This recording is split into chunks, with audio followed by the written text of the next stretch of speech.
Aiden, tell me a story. Alrighty, y'all. I am so hyped for today's guest, Esther Cunningham. She's an absolute star, a proud SAG-AFTRA member, rep by Lighthouse Management. She just booked her first supporting role in a major Netflix film alongside a big comedy legend. Casual flex. Esther and I met on the set of The Go-To through the amazing June Marie Davis.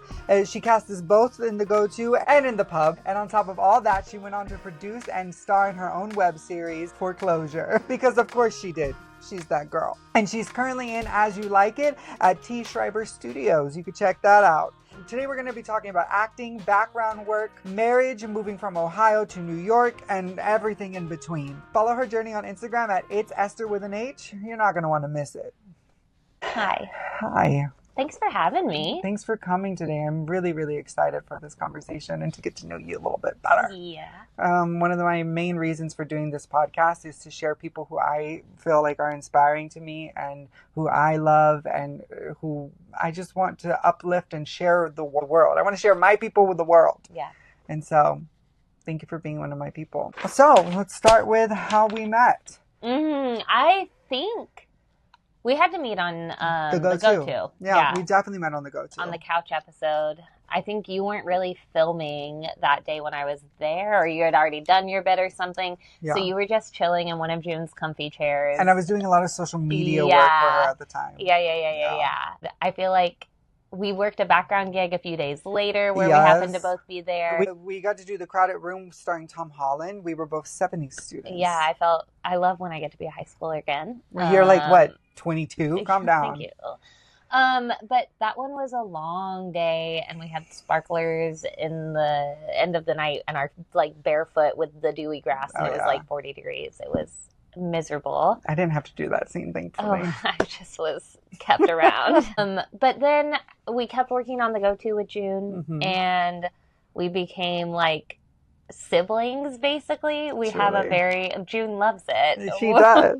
A very like a little bickery back and forth dynamic. Yeah. We have our little group chat of the three of us, and it all feels very like family, like love and piling on top of each other. Definitely some of my chosen family for sure.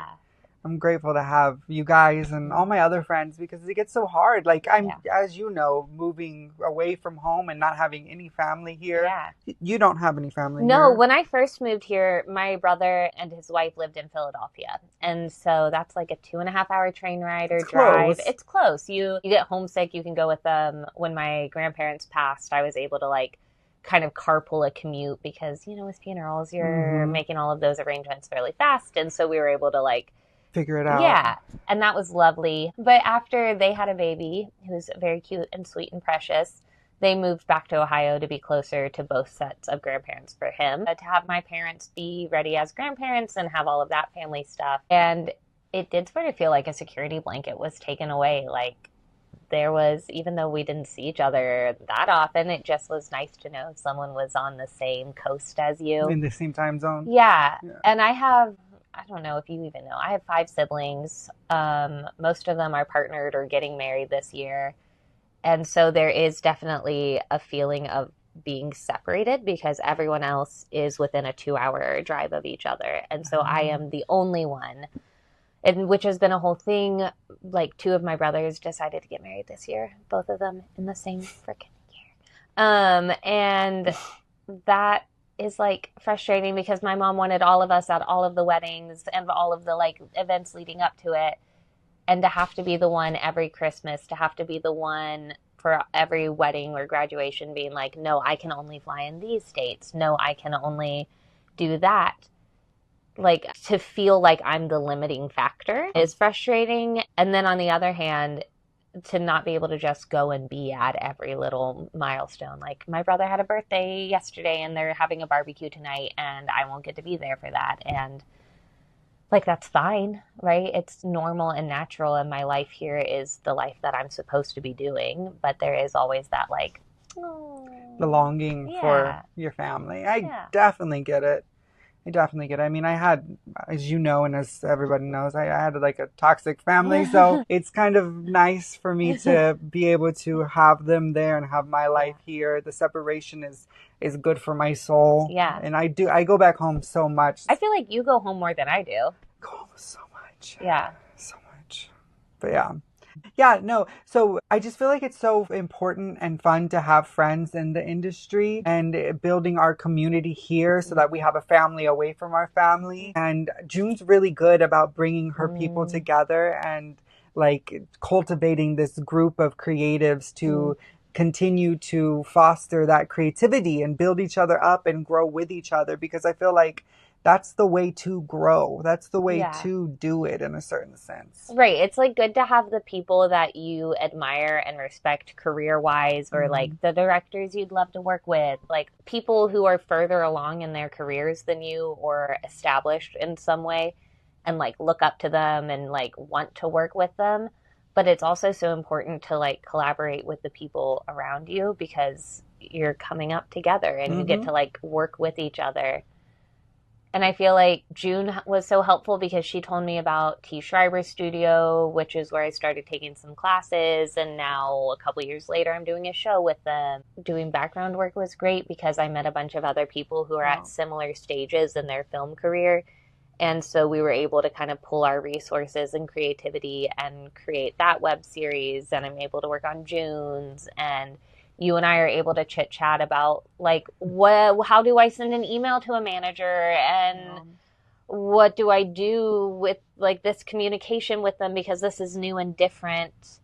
And it's nice to have people who are like maybe half a step ahead of you in one way, but you're half a step in a different way, and to be able to like collaborate together for sure and celebrate each other and like grieve when things don't go the way we want them to, or celebrate when things do, which is really nice. I just feel like it's so valuable, and I feel like having friends who are able to be there for each other, especially in this industry, because I know you know, and I know all of you know, like how important it is and how stressful it gets and how devastating, and it feels like there's constantly people throwing rocks at you the whole time, but you're just here trying to perform this monologue, and it's like hoping that somebody just will well, get you haven't done a ton of EPAs recently, right? No, what EPA? EPA for live theater, equity principal audition. You want to know something? I've never done one of those. Oh, we should go. We should go. They're semi-fun, semi-miserable. But I'm not a singer. Better, you don't have to be. They do them for plays. Really? There are plays on Broadway.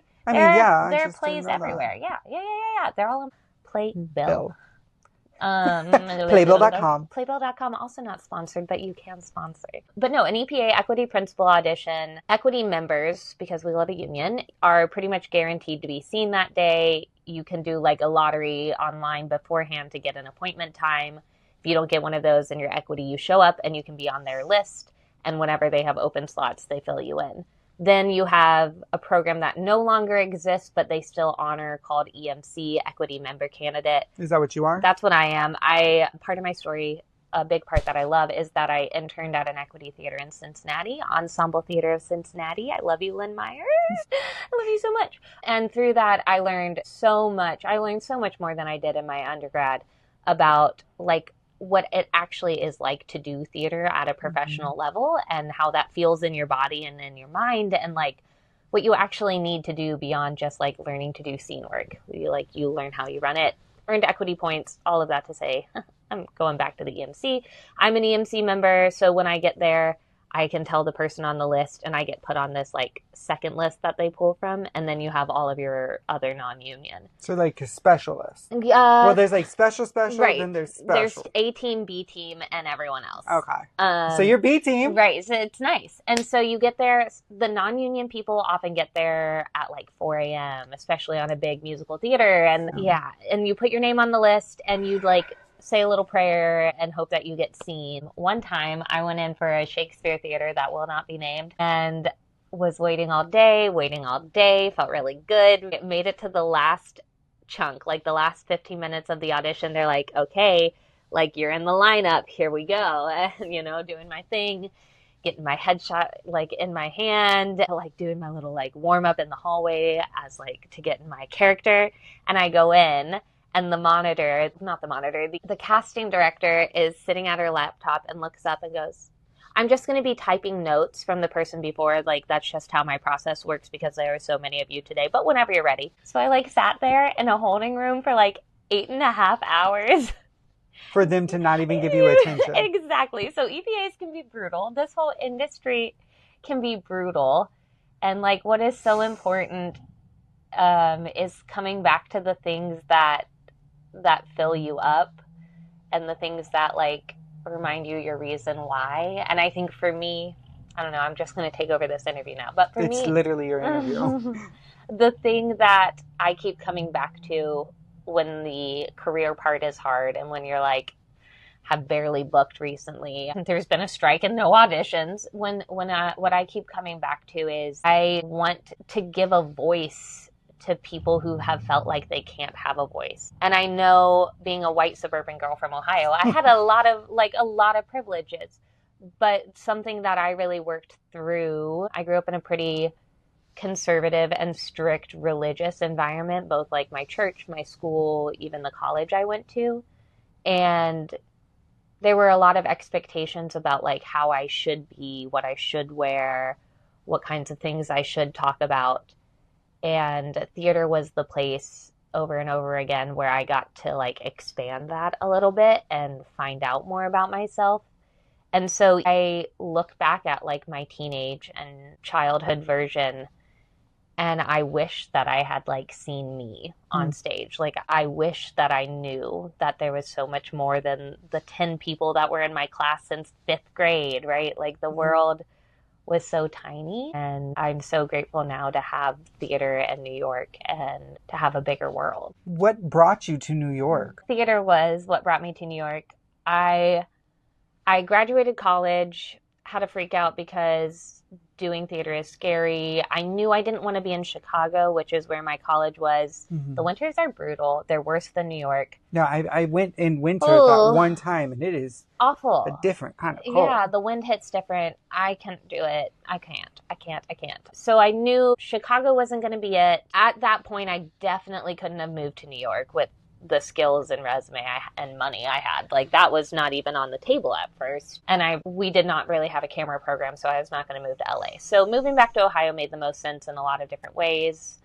Did some odd jobs. I faked my way into teaching junior high Latin. Nice. Whenever I would be observed by like administration, I would teach the full class in Latin because they didn't know it. So they had no idea if I was doing it right or wrong. So, like, fake it till you make it. That's amazing, Esther. How did you... I didn't even know this. Yeah. How did you fake your way into Well, this? I took Latin growing up. My parents homeschooled me for a few years. I was tutored in Latin from, like, 1st grade and then had to take it at my school up until 8th grade. But really, like, when you think about it in, like, high school years, it's, like, years 1 through 2, I got, like, a really solid, like, did that for, like, 6 years, basically. Yeah. So I wouldn't say I'm like great at it. I could fake my way through teaching it. But like years 1 and 2 are very like ingrained because I learned them when I was 6. You know what I mean? Amoa Masamat, what I was chanting as I was playing dress up as a 5-year-old. Like that's as ingrained as anything. But don't ask me to like translate Cicero or something because that's going to be bad. Also, is Cicero Greek? I would never. My teacher is rolling in his grave even though he's not in the grave. I bopped around. I realized I was really miserable teaching it for several different reasons. I mean, like the first week I worked there, it was a big deal that year they were letting women wear pants on Fridays. And the first week I worked there, I wore pants that like came a little bit above my ankle and I had a pair of heels on and I felt really good and I like knew I looked good and I felt confident. The principal came up to me to tell me like I couldn't wear the pants I was wearing because he thought they were like joggers at first, but when he came up to me he realized they were actually like a suit, a like beautiful gray slack that they were vintage, they're fun. And he was like, oh wait, the material is fine, but you can't wear them again. And then he sent me an I like cried because it was mortifying, like Yeah. embarrassing and Getting stressful. like dress coded. Yeah, he sent me an email apologizing for that later. And then the like head secretary who like handles most of the dress code stuff for girls, she came up to me and tried to talk to me about it too. And then he like came up to me later in the day, and it was like So like all of 3 or this, 4 times. yeah, for about a pair of pants. Just like a pair of pants. And that, I don't know, that was the very first week. And it just, there were other times like my desk was in the same room as another teacher where they would have meetings. And when they would have like their after school meetings, one of the principal or admin people would sit at my desk. And I like walked in one time and he was like, "Oh, do you want your desk?" And there was just all of these things that made me feel like as a young woman, Less than. yeah. And it was so disgusting and frustrating. And I was taking some acting classes at a theater nearby.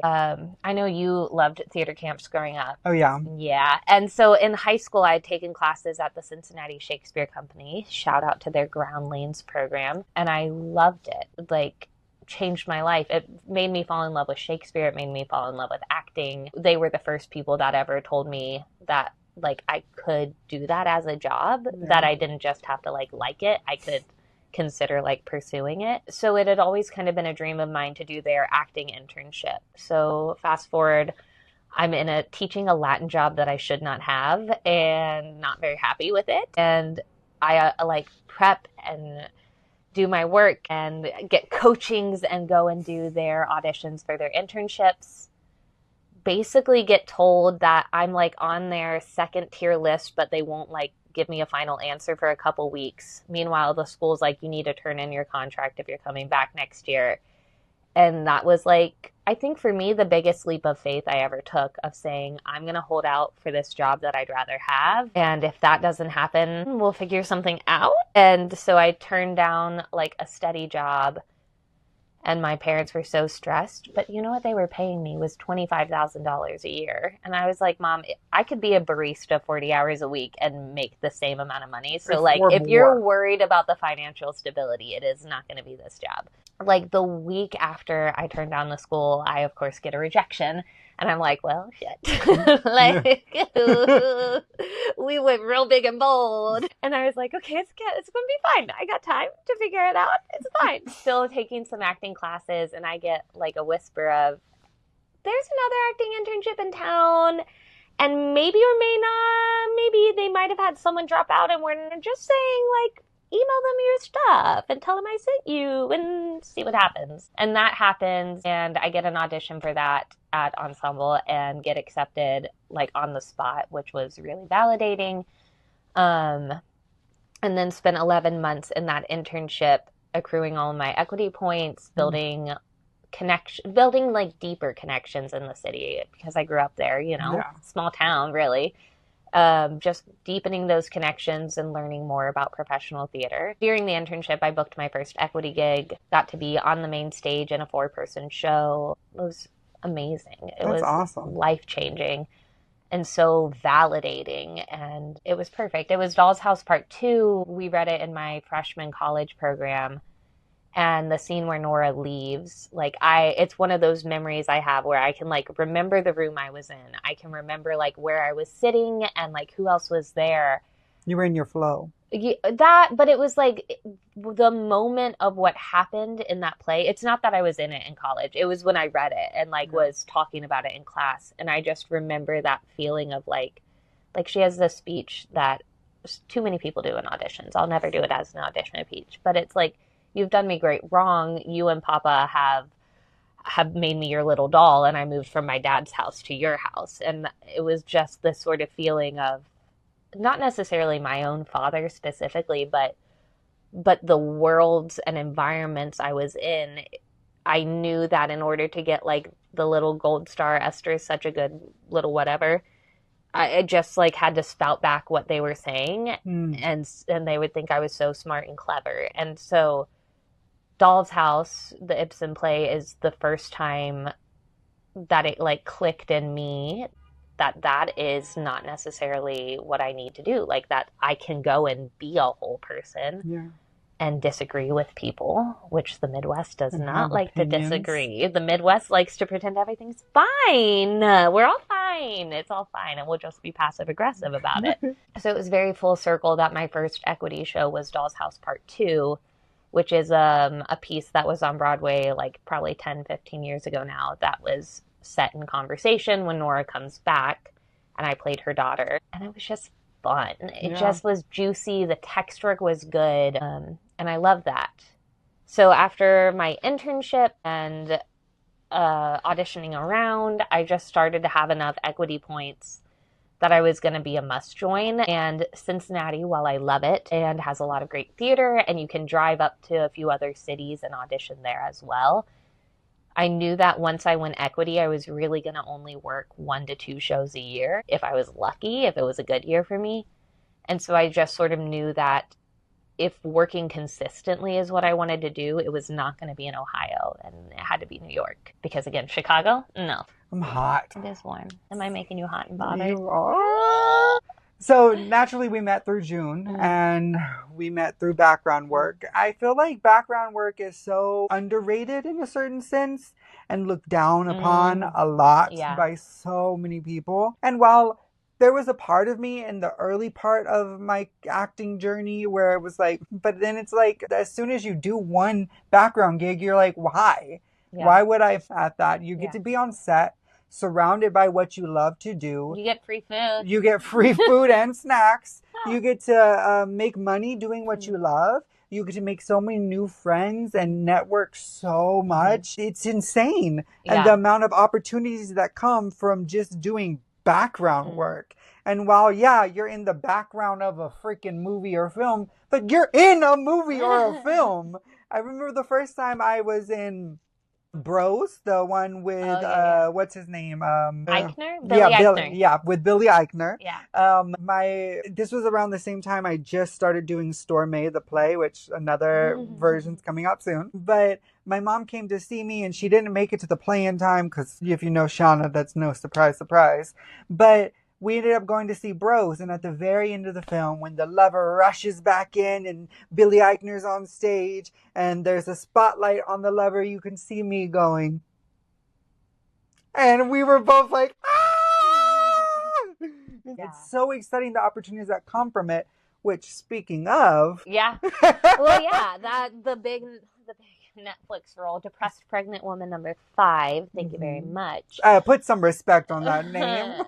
Thank you. I didn't wear a fake belly for nothing. No, you didn't. It came from background. It came from being the right place at the right time and being in a comedy show where they wanted to just keep throwing in little bits to make it funnier. And their director came up to me and said, I want you to say this. And cha-ching, there you go, from background to principal. The paycheck is nice. Yep. They did still keep us in background holding. I think I was cut from the final film, a filmmaker's rite of passage. I am a real actor now. But she hasn't seen it yet, so she doesn't know for sure. I was cut. Oh, you were? I think, I'm pretty sure.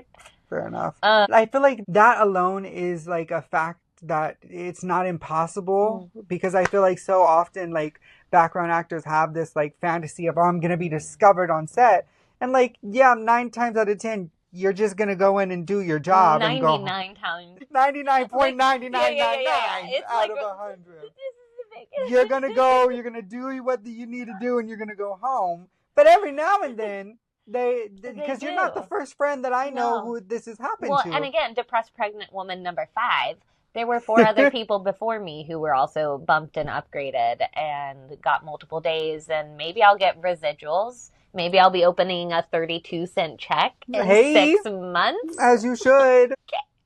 But background for me, coming from a theater background, I never really worked film. I never really did anything on camera. So background was so useful. Again, like my acting internship in Cincy, like I got to be there watching everything happen. I got to see what the hierarchy is, when you should ask a question and when to hold it for the bathroom. Like you learn kind of the flow of a day. You learn what makes a good crew and a bad crew, which is honestly also what made me want to do my own little production, is because I see it and I'm like, this is maybe a flaw or or a skills. I don't know. It can go either way. But I see things and I can see where I think it could improve or be better or how I would do it differently. Mm-hmm.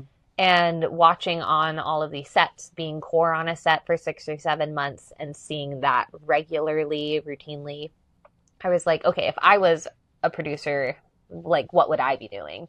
And so then I got to do that with foreclosure. I got to get my group of people and say, like, this is how I'm doing it. Of course, it ends up being a lot more collaborative and everyone Things has don't feeling. always go your way. Exactly, Yeah. right. And the chaos of scheduling an unpaid production is awful because you're like, if I could give people money, I could justify taking up more of their time, but trying to finagle all of that was really great to put what I learned on set to use. Yeah.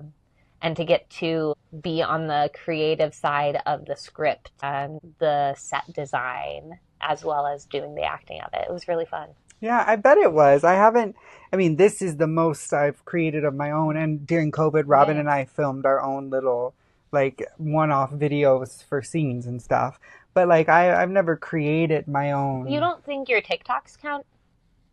I don't think my TikToks count because they're not as elaborate and they're not as, I don't have to put in that much communication and figuring out locations and figuring out scripts. I just get on there and do what I want to do. Just kind of like with the podcast thing.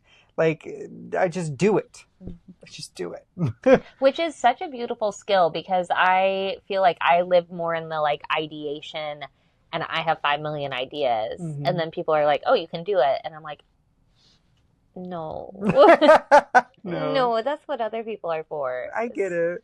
So it's all a balance. I get it. I've had this YouTube channel for years and years and years, and I have videos of me singing that I uploaded and then privated because I wanted to do YouTube since I was like 15, but I never committed to it. So this is my first time that I'm actually like committing to it and taking it seriously. It's a lot of work, Esther. It is a lot of work. Which leads me to like balancing survival jobs and acting jobs. I talked about this with my last guest. I talked about this in this episode I already released. But it's a lot. It's a lot. This is a common thing amongst all of my friends. This is like a common thing. Like survival jobs and acting jobs. Sometimes you have to prioritize survival jobs so that you can pay rent and eat and create. And then sometimes you're like, listen, I need to struggle a little bit because I really want to do this show. Yeah. And it's what I came here for. So yeah, I do think that's a huge motivator when I'm looking for work or we're like trying to figure out if a job will work in my life is like, why did I come to New York? Not to eat the food, not to just like sit in my little apartment and walk my dogs and all of that. I came to New York to work in the theater or film. I came to work or came to New York to act and to create. And so the jobs I want to take are jobs that obviously help me pay rent, but also jobs that allow space for the creation. Right now, I am in an unpaid show, and I am working sporadic hours teaching toddler acting classes. Oh, cute. I found out one of the kids in a class I did, their dad wrote the book of Dear Evan Hansen, like the script. So Brooklyn acting classes. Wild. These kids are more connected than I am. That's crazy. And then I also usher at Lincoln Center for the Philharmonic with June, with our good friend June. And I used to work, up until recently, a retail shop that was a 7-minute walk from my apartment. It was great. One time there was a gas leak in my building and I could run home from work to take care of that with the Con Ed and then come back.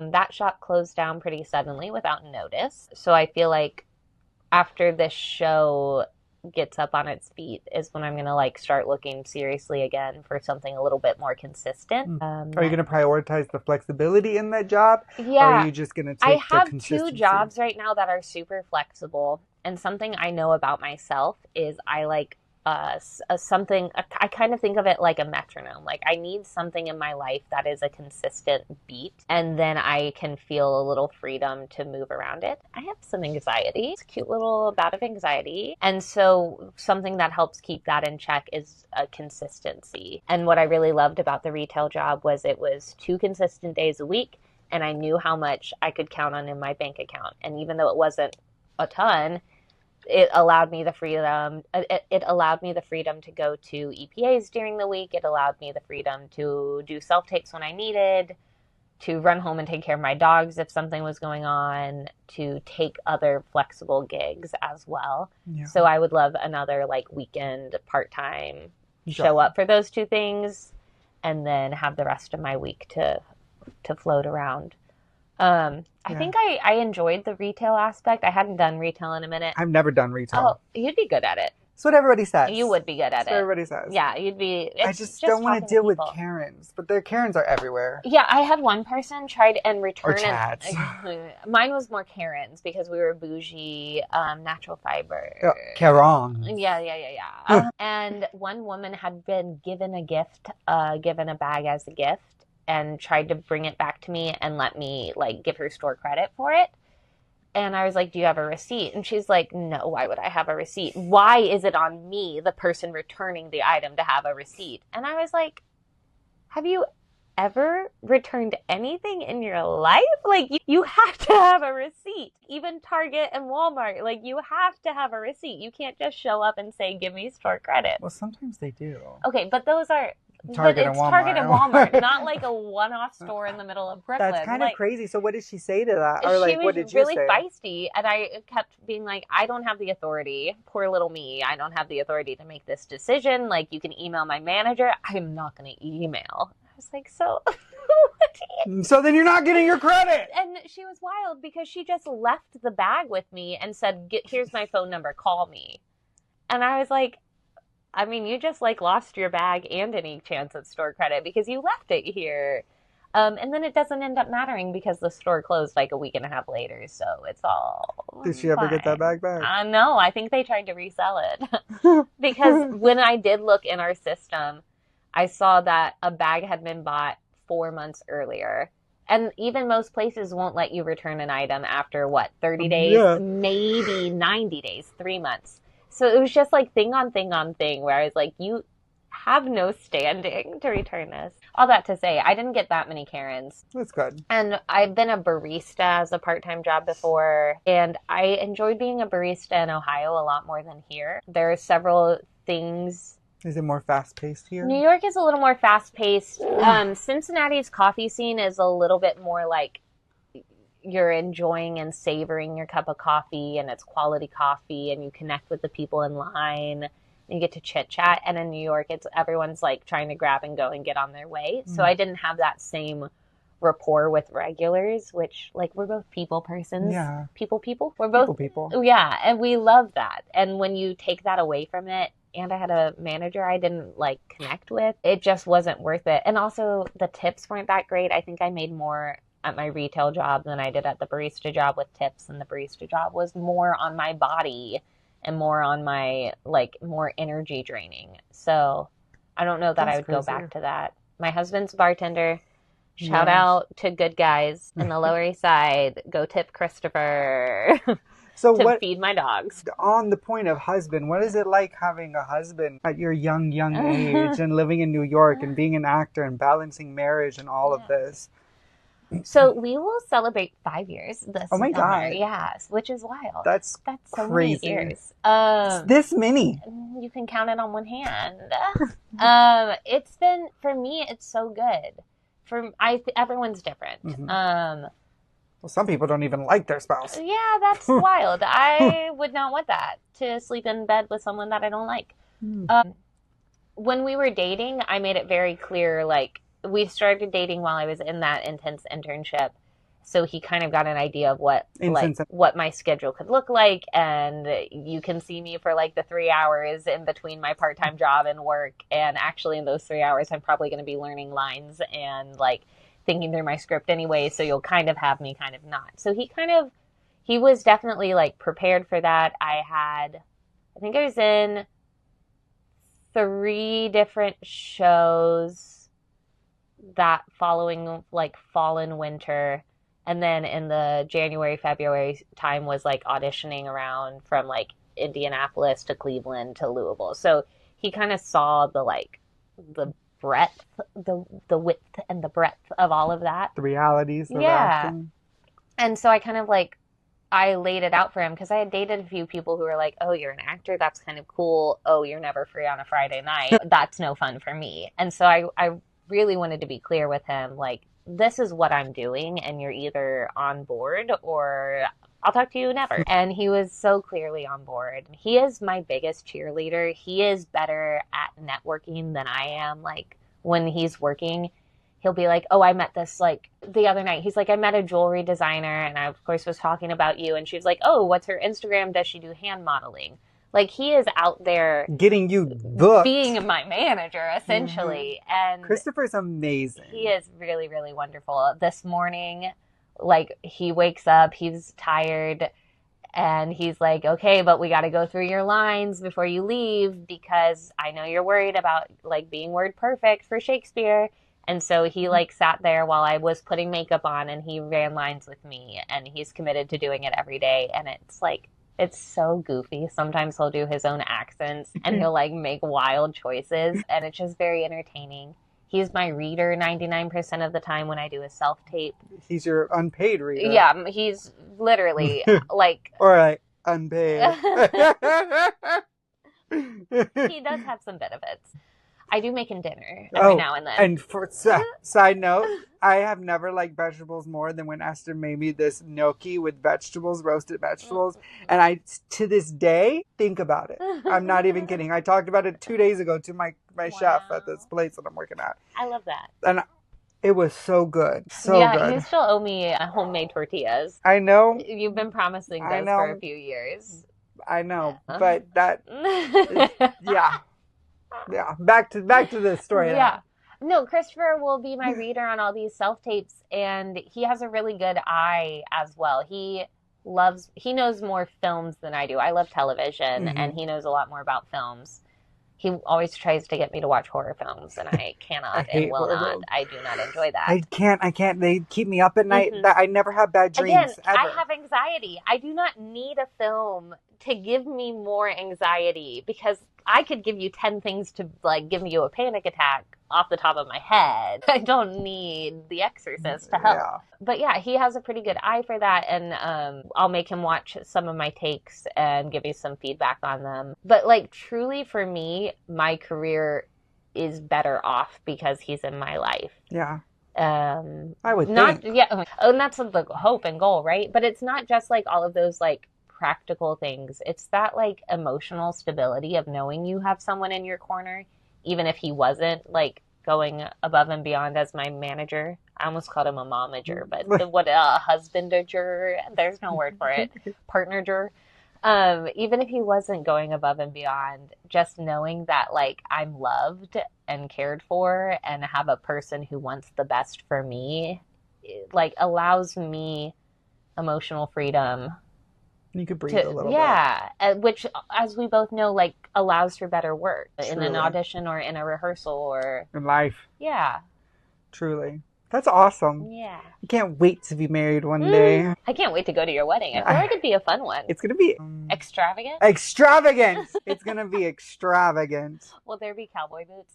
There might be. Should I wear a bolo tie? You could. Christopher can wear a bolo tie. Yes. Christopher's obviously invited. I may not invite you and only invite Christopher. It's going to be very orange, too, I'm sure. Yeah. All my people have to wear something orange, can I pull a Schitt's Creek and show up in a wedding dress? And be like, ew, David. Is that what Alexis did? Yeah, you don't remember that? I don't remember that episode. She's like in a floor-length white dress, and David's like, people are going to think you're the bride. And she's like, it's just a floor-length dress. And it, like, came with a veil, but I didn't wear it. And it came with a veil. That's crazy. So, in regards to Netflix and your bump up, you mentioned to me earlier that helped you get a manager. Can you elaborate on that? Yeah. When I worked that gig, I had an agent in Ohio. And that agent has sort of merged with another agency that's now not SAG-AFTRA franchise, so I can't really work with them yet until they get their paperwork. Yeah. So that agency has been, like, mildly useful recently because of all of that transition. But I knew I needed some sort of New York, LA representation. The beautiful thing about having family in Cincinnati, having my husband's best friend in Los Angeles, having some of my college best friends in Chicago, I can say that I can work in 3 other locations than here. For a hot minute, I could work in Philadelphia, but my brother moved, Peter. Dare you. Rude. To prioritize your child over my potential second gigs. She could have been pregnant woman number 6, okay? Okay, maybe number 4. Maybe I could have been up one. Yeah, number 4. Number 4. But I knew I wanted some sort of representation that could help me coastally, by coastal lifestyle. Mm-hmm. And so I was in an acting class with a coach at the time who had some good connections, helped me get a short list of a few different agencies to reach out to. And once I could say, I'm depressed pregnant woman number 5 in a Netflix film, then you're kind of taken a little bit more seriously. Even if it's not in your reel yet, they know that it's upcoming. Obviously, your materials have to be pretty put together. One thing I learned from sort of working at that studio for a minute and sort of just observing and going to auditions and stuff, the reason you need to have a reel is not solely because they want to know if you can act. Because a lot of the times when you're on set, choices that you're making aren't choices you would make. They're what the director wants, or they're edited a certain way. What they need to see out of that is you know how to find your mark. You know how your camera angles work. And if they put you on Law and Order to say, here's your coffee, that you can show up and do that and know that there's going to be multiple angles, multiple takes. Don't be like, here is your coffee, right? They just need to know that they can send you to set and that you won't make anyone else look bad. Yeah, they want you to be a good actor. Yeah, they want you to be talented and funny and have a great resume. But the reel shows them that, like, you actually can do that. And your resume needs to show that you are working in a certain world, that you're not like putting your high school, I was Mrs. Potts, and I'm also cheerleader, and I'm also Cat in the Hat. Like, that's too broad for a manager because they need to have a little bit more of you need to have a little bit of a world that they can, like, fit you into. Yeah. And having the reel that shows that you can do it, your resume that shows you know what you fit in, and then a headshot that looks like you. Like, that's all you really need, and you're either going to fit into a manager's portfolio or you're not. And so that credit helped land you with the manager. Yeah, I think so. They didn't ever explicitly say so, but you're able to then reach out to the manager and say, hi, I just booked this on my own 2 feet, with the assumption of, like, look what we could do together. I'm a hot Together commodity. We're unlimited. Glinda. Unlimited. Together we're unlimited. I'm a great singer right now. Alpha Bahoo. What's the biggest difference between Ohio and New York? I mean, medium-wise, there's not a lot of film in Ohio, and there's a fair amount here in New York. That's one obvious one. Are you talking, like, career-wise? Broadly.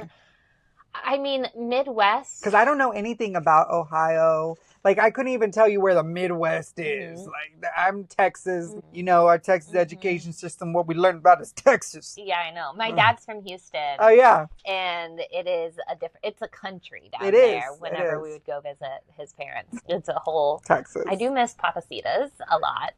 And Chewy's. Chewy's. Yes.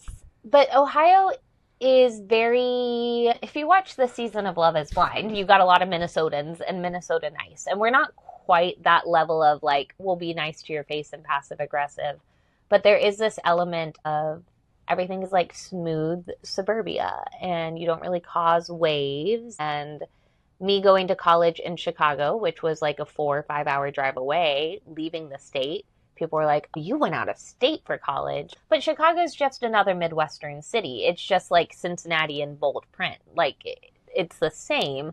But they can't conceptualize that. You ask when you meet a new person, you're like, oh, where'd you go to high school?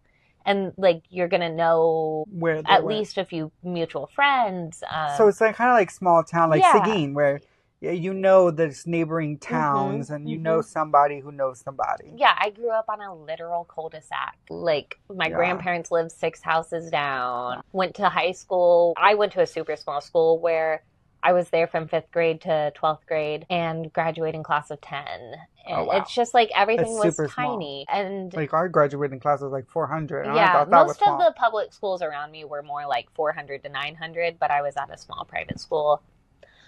where I learned Latin. Yeah, I will say sometimes when I've been in Ohio, like visiting family for over a week, I'll come back here and I almost thanked an MTA worker one time after a week home, like a week in Cincinnati. What do you mean thanked them? So like in Cincy, when you're walking down the street, you walk by someone, you say like, hi, how are you? Like even downtown Cincinnati. In New York, you don't do that, obviously, right? You say hello to people on the street? Sometimes, yeah. Random people? Yeah.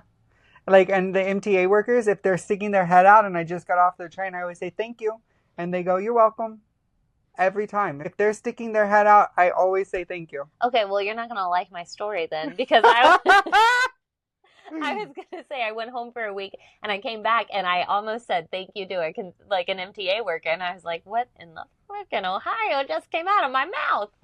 But there is just this like element of don't let New York ruin. No, I like it. It's freedom for me because so much of my life was like following the rules and they're like getting in trouble for behavior that was out of the line. And my mother-in-law teaches preschool and knows like half the city somehow. When we got our marriage license, the person giving us the license had gone to high school with Christopher's father. Anywhere we would go, people like knew of you and could like call your mom up.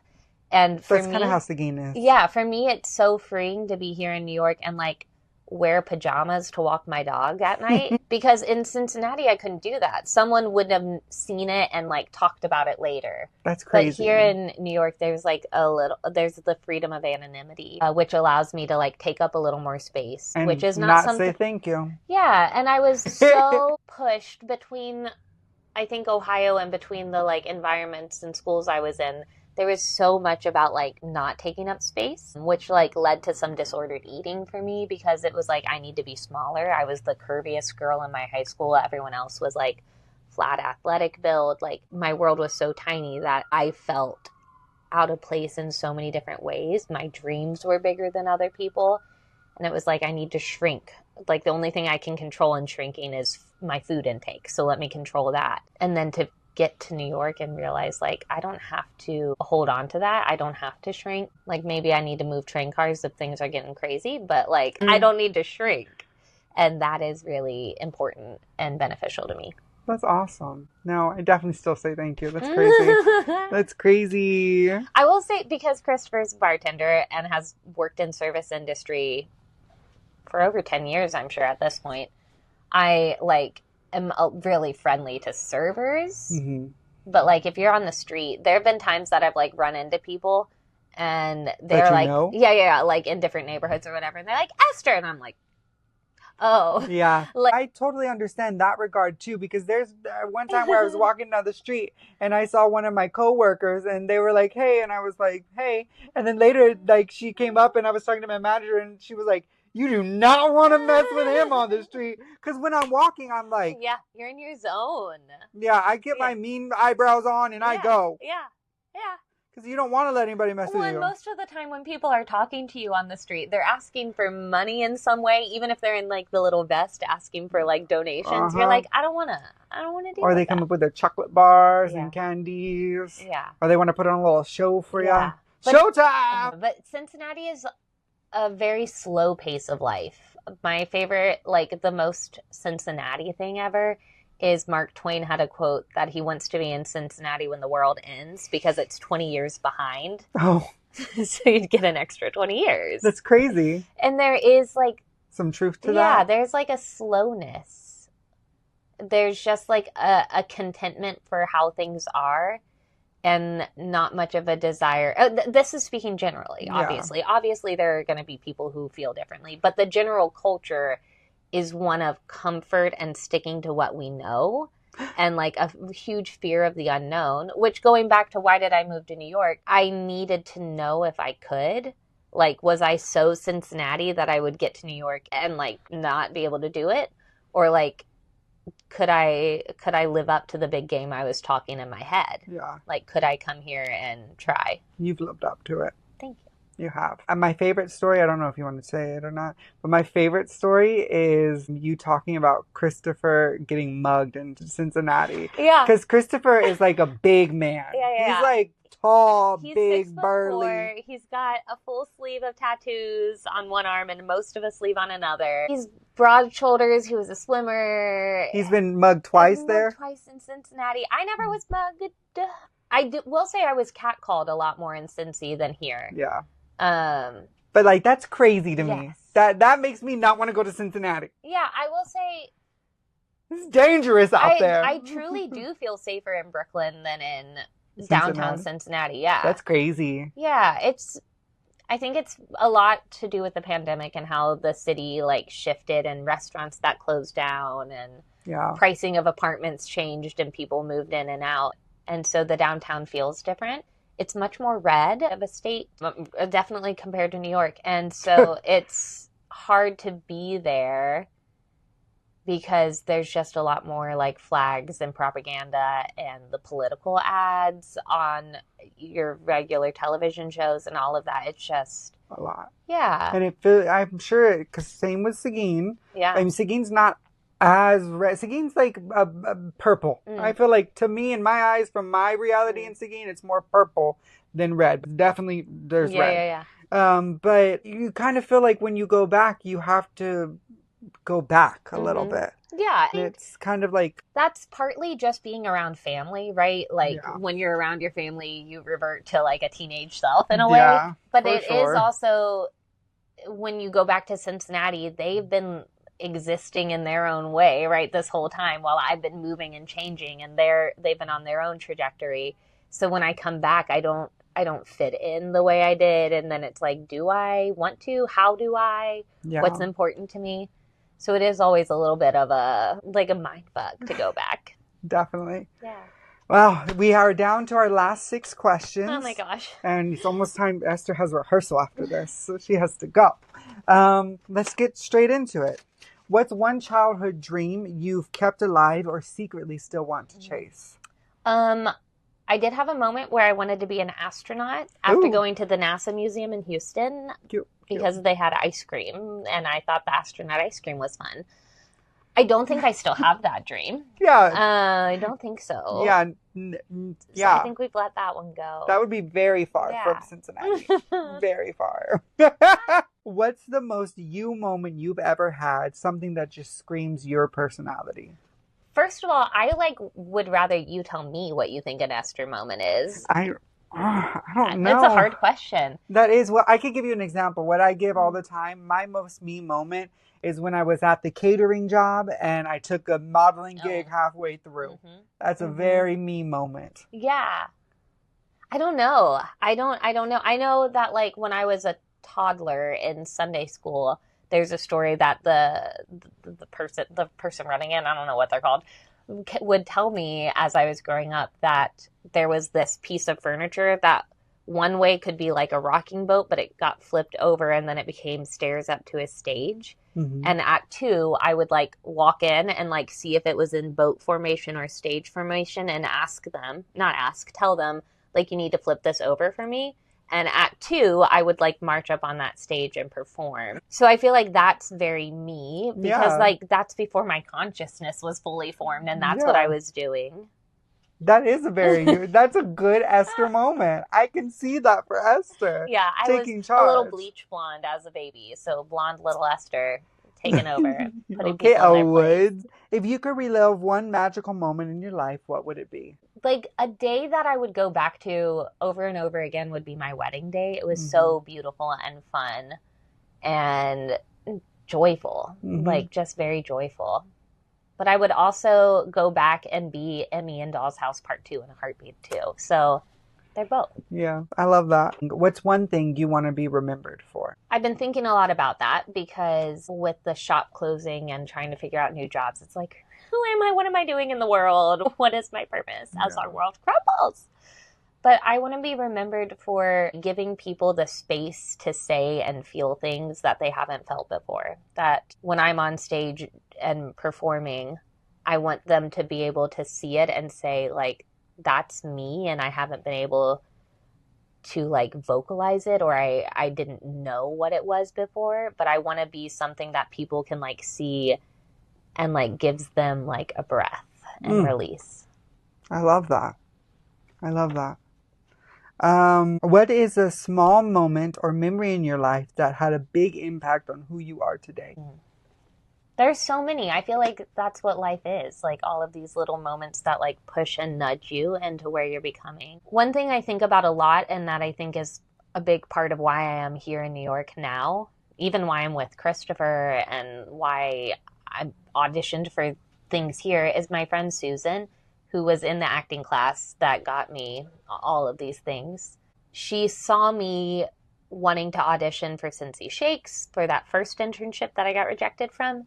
And she gave me, I don't know what it was, maybe $60 to get coached by an actor and like have a real shot at the audition. That's awesome. And it was like never expected I pay her back. It was like, she's like, I see you and I see what you're doing and I want to invest in you.